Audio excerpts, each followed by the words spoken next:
Udhëheqësi suprem Ajatollah Ali Khamenei, lideri shpirtëror i Iranit dhe autoriteti më i lartë i vendit, i cili e drejtoi Republikën Islamike për pothuajse 4 dekada, u vra gjatë sulmeve ajrore të Shteteve të Bashkuara dhe Izraelit më 28 shkurt në moshën 86 vjeçare. Përdorimi i forcës kundër popullit të tij, burgosja e figurave opozitare brenda leadershipit, si dhe rezistenca e madhe ndaj ndikimit të jashtëm, veçanërisht atij të Shteteve të Bashkuara të Amerikës dhe Izraelit, formësuan trashëgiminë e tij si një figurë ashpër dhe e pa kompromis, që e çoi vendin drejt izolimit ndërkombëtar. Historia do t'tregojë se sundimi i Khameneit ishte thellësisht traumatik për popullin iranian, i cili e pa vendin e tij të izoluar dhe të dobësuar deri në pikën kur shumica e shihnin emigrimin si shpresën e vetme, tha Alex Batanka, drejtori i programit për Iranin në Institutin për Lindjen e Mesme Mesalin në Washington. Vitet e fundit të sundimit të Khameneit u shënuan nga protesta të shpeshta mbarkombëtare kundër leadershipit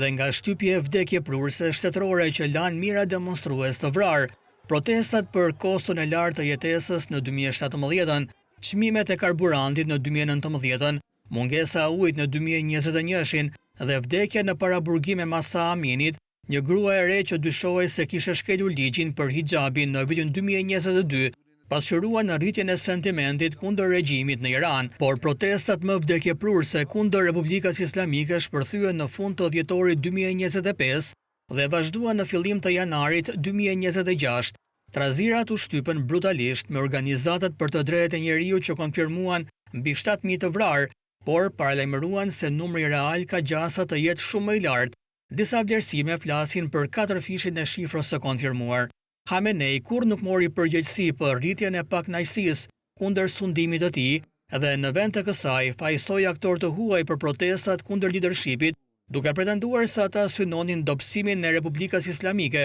Khamenei përdori lirshëm pushtetin e tij mbi institucione kryesore sikurse gjyqësori, transmetuesi shtetëror dhe ushtria. Gjatë sundimit të tij ai u shpreh hapur kundër SBA, për të cilat pretendonte se synonin rrëzimin e Republikës Islamike dhe rivendosjen e një marrëdhënie patron-klient me Teheranin.